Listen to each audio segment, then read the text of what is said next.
Ne sot jemi mbledhur, domethënë arsyeja kryesore dhe më e rëndësishme është që ne nuk po na shitet prodhimi. Ka vajtur në kushtet më minimale dhe po shesim me humbje. Me çmim 5.000 lekë, 4.000 lekë, ne jemi nën kosto. Kjo gjë ndodh 5.000 lekë, 4.000 lekë. Arka, dhe më një bie 800 deri në 1.000 lekë kilja. Kur ne kemi 4,5 kosto. E një arkë lule shtrydhe. Dhe më jemi aty ose 1.000 lekë minus. Në kulmin e sezonit. Tani është kulmi i prodhimit. Sa duhet ishte çmimi që ty leverdist?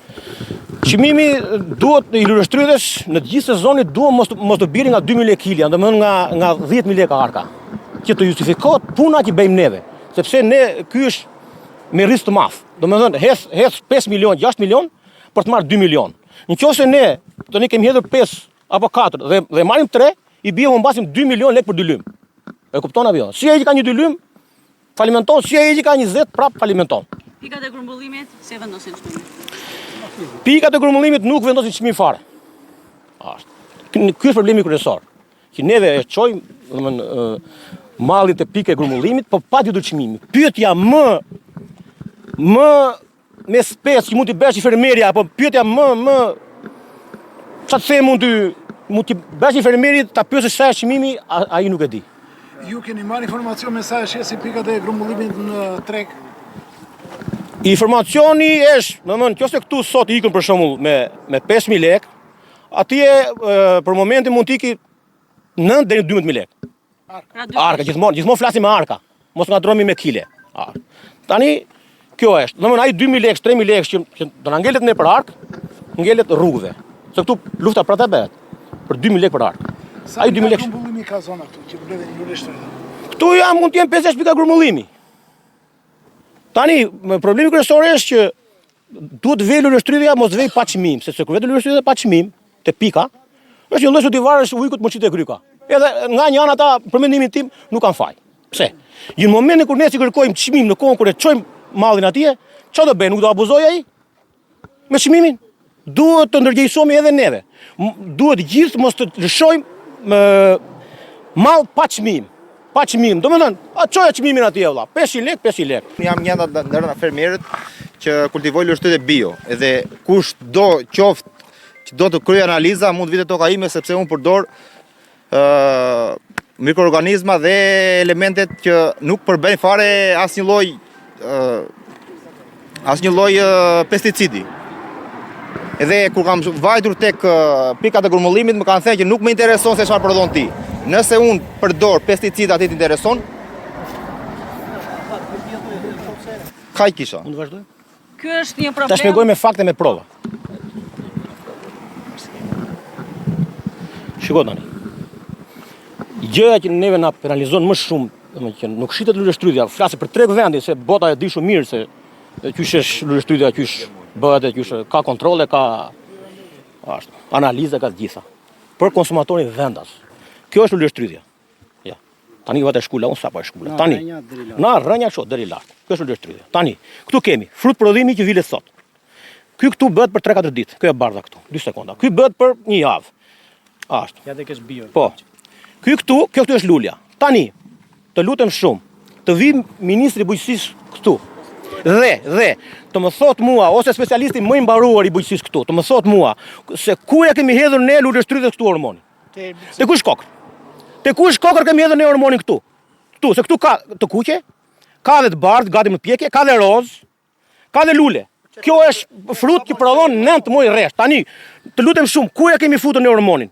Kemi marr atë gjylperën edhe u kemi futur këtyre të kuqeve.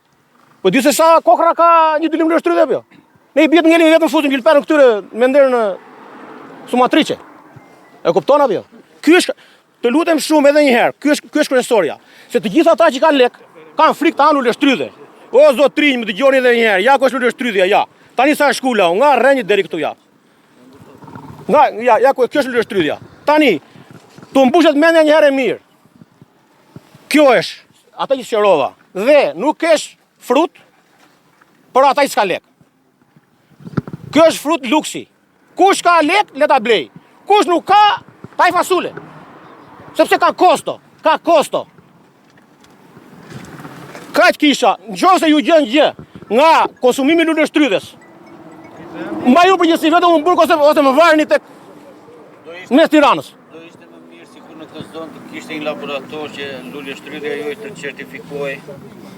Por lule shtrydhe që ikin në dalin eksport janë gjitha certifikuara, janë gjitha me analiza të bara, shokoj. Nuk ikin njëri. Flasim për konsumatorin vendas në këtu. Sepse në gjysmë mallet ikin andaj, gjysmë mallet ngrihet tu. E njëjta është ajo, çfarë del analiza atje del dhe këtu për konsumatorin vendas. E njëjta është. Si është ndryshon cilësia, mund ndikoj pak të cilësia tek kualiteti. Një ishje apo dyshi, sepse detyrimisht ajo ikën më shtrenjtë, këtu ikën më ulë sepse aq ka pikat e grumbullimit me sa e nxjerrin jashtë dhe me sa paguhet fermeri, në realitet. Jo qa thonë mediat andej këtej, qa ndodh këtu në zonë e lështrydhes. E para, e dyta, u premtua nga Ministri i Bujqësisë për të gjithë zonën e përmbytur këtu, s'ka ardhur njëri fare të shikoj. Për të gjithë përmbytjen e që bëri Vjosa. E treta, i bëjmë thirrje qeverisë, tuli koston e naftës për bujqësinë, sa ja jep peshkimit, që edhe ne tulim koston e prodhimit. Edhe të subvencionoj fidanët, sepse pos ndodhen këto gjëra nuk do mbillet me lule shtrydhe këtu në këtë zonë. Do falimentojnë të gjithë. Kaq kishim. Faleminderit. Se arkën e shiste kilën me 4 euro, ne këtu me 2200 lekë. Sot që greku ka fundurinën, ne kemi cilësinë, ata na përmesin grekun. Për çfarë përmesin grekun këta në këtë arsye? Pikat që mbledhin këtu na përmesin grekun. Që lidhje ka greku? Para një javë një tregtar tjetër na përmesën që greku ka futur reçelin. Ne kemi njerëz aty se kemi familjar plot. Nuk ekziston reçel, na kanë thënë në Greqi për momentin. Kaq kisha. Të gjitha, ore ka shtet apo nuk ka shtet. Se të gjitha problemet i tregoj këy me sa dëgjova dhe unë. Ore ka shtet na mbështesi. Vetëm kaq duhet. Ore na mbështesi vëlla problemet që kemi.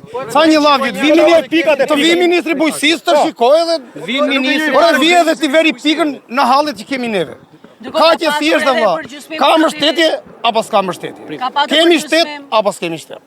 Ta dim pas edhe mos dalim me ne si punë në rrugë domethënë. Përshëndetje, mua më qojnë Adem Zane. Unë vjet në këtë kohë vilja 1200 tarka. Për 3 ditë bëj vjen. Si vjet 600 tarka.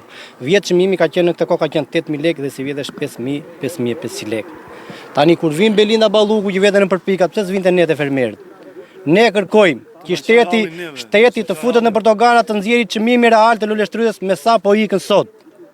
Unë e parë ne këtë duam na shteti. Se këta po abuzojnë me 5000 lekë me 6000 lekë. Edhe nuk duan ta din fare. Ju e keni të bazuar ekonominë familjare Po atje ne jemi. Un kam 4-5 familje tjera që i mbajmë mbrapa për të shirë. 2 familje janë vet. Po iku kjo këtu ka marr çdo gjë ka marr fund. Nëse do të vazhdoj kjo situatë? Çfarë situatë? Ne unë bëj thirrje të gjithë fermerëve se ne jemi shumë, po ca ka mbetur të ngopur se mas e marrin në 1 lekë shuja. U bëj thirrje që mos vjelin një javë rresht dhe do vazhdojnë protestat. Për këtë jam unë, për protest. Po. Unë beja 1200 arka, edhe beja 1200 arka dhe ka qenë çmimi me 8000 lekë, 9000 lekë. Dhe si vjet na lagështia, na ftoma ne jemi të goditur dhe nuk kanë të gjithë fermerë. Janë. Edhe të përmbytrit janë gjysma të përmbytrit tani që ore nuk po ore ka shtetu apo jo, vin Belinda Balluku, vin ministri, ne di e bën për të bërë protestën sot, na u qepën kema kemës për mos ta bërë sot. Për çfarë arsye, zotëri? Për çfarë arsye na u qepën ne për mos ta bërë protestën sot? Për realitetin. Po diun një ministër, a diun kush erdhi dias, nuk e njohim ne, çfarë ishin ata. Për çfarë erdhi dia ai? Si njohim? Vin pikat e grumbullojnë me 5000 lekë. Turp pa qetzes. Ne me ato nuk lejmë dot as punëtor, as arkën, as ti themi kapaqen. Për ne këtu janë të lidhura shteti bashkë me gjithë pikat, janë të lidhura bashkë edhe s'duan të dim fare. Neve punojmë kot, rrojmë kot. E ndjeni vetëm të braktisur në fatin tuaj. Ne kemi 13 vjet jemi të braktisur. Jo sot. Bile ata kur na shikojnë ne kështu që hedhim lule shtrydhat, bile atyre u bëhet qefi. Ata gëzojnë. Ku duan ata që të se po ne po urrit mi qenë jon, bëjmë mesetora, zëm rrugën, bëjmë këto gjërat, s'lum din ata. Ata duan që neve të vuajmë. Të na lënë kështu në mëshirë fatit. Kryesorja me fjalë është shteti, duhet veri dorë patjetër. Po me këtë shtet korruptuar, të pocaqisur, të servilosur, çatë me unë që kemi ne. Ta bëj qëllimisht që ne të ikim, të largohemi. Nuk vinte ne këtu, ja. Ja, kjo është kryesorja këtu. Ja, lule shtrydhja. Po prit pak e kursi. Po mire kaj, ta edhe jetë tjetër. Nan. Ja, kjo është kryesorja. Nan.